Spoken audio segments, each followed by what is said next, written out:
नमस्कार, मेरा नाम डॉक्टर सुवर्चला है। जीवा फर्टिलिटी सेंटर्स में साइंटिफिक डायरेक्टर हूँ। अक्सर जब हम आईवीएफ सजेस्ट करते हैं तो ऐसा भय बैठ जाता है पेशेंट्स में कि शायद ओवरीज में सारे अंडे खत्म हो जाएंगे, जो भी इंजेक्शंस दे रहे हैं उसके बाद सारे अंडे ले लेंगे, उसके बाद कोई अंडा नहीं बचेगा।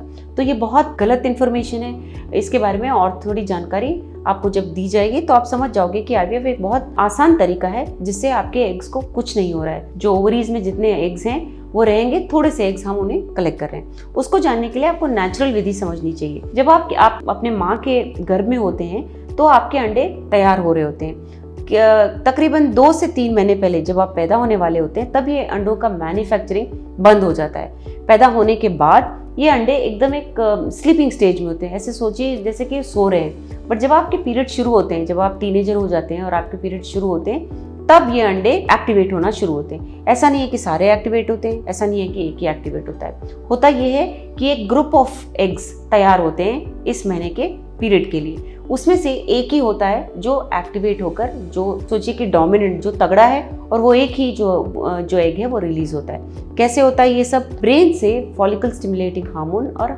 ल्यूटिनाइजिंग हार्मोन रिलीज होते हैं। इन हार्मोन्स के प्रभाव में ये जो 10 से 20 एग्स कोहॉर्ट, मैंने कहा ग्रुप, जो वो कोहॉर्ट होता है, जो ग्रुप होता है, वो बड़े होना शुरू होते हैं। इनमें से एक ही ऐसा एग होता है जो बहुत ताकतवर होता है और हार्मोन्स का जो सिग्नल्स आ रहा है वो केवल ले सकता है। बाकी सब जो एग्स हैं वो नहीं ले पाते और ये जो डोमिनेंट एग है वो रिलीज होता है। बाकी जो कोहॉर्ट में, बाकी जो ग्रुप में एग्स होते हैं वो मर जाते हैं। सोचिए कि डीजेनरेट हो जाते हैं, उसे एट्रिसिया कहते हैं, और वो मर जाते हैं। तो ये जो प्रक्रिया है वो हर महीने चल रही होती है जब तक वो महिला प्रेग्नेंट नहीं होती है। तो ये जो ग्रुप होता है बढ़ते हैं, सिर्फ एक रिलीज होता है, बाकी मर जाते हैं। क्योंकि आपके पास मिलियंस हैं एग्स, ये प्रक्रिया हर महीना चलता होता है। आईवीएफ में हम ऐसा कर रहे हैं कि इंजेक्शंस दे रहे हैं ये कोहॉर्ट के एग्स को कलेक्ट करने के लिए। तो ये नहीं है कि एक ही एग कलेक्ट कर रहे हैं हम लोग, ये नहीं है कि सारे एग्स जो भी जितने भी ओवरी में है वो ले रहे हैं, ऐसा नहीं है। जो कोहॉर्ट, जो ग्रुप इस महीने के लिए तैयार हो रहा है, उनमें से सारे के सारे हम लोग लेने की कोशिश कर रहे हैं। तो ये जो फॉलिकल स्टिमुलेटिंग हार्मोन और ल्यूटिनाइजिंग हार्मोन का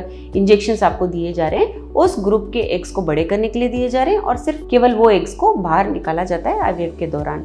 तो होता ये है कि क्योंकि ये इंजेक्शन सिर्फ 10 दिन के लिए दिए जा रहे हैं, उनका इफेक्ट भी सिर्फ 10 दिन का होता है और उसके बाद अगले महीने में इसका इफेक्ट चला जाता है और आप अपने नेचुरल साइकिल में दोबारा चले जाने के चांसेस आपके अच्छे होते हैं। तो ये भय आपके मन में से निकाल दीजिए कि आईवीएफ के बाद आपके ओवरीज में कोई अंडे नहीं बचेंगे।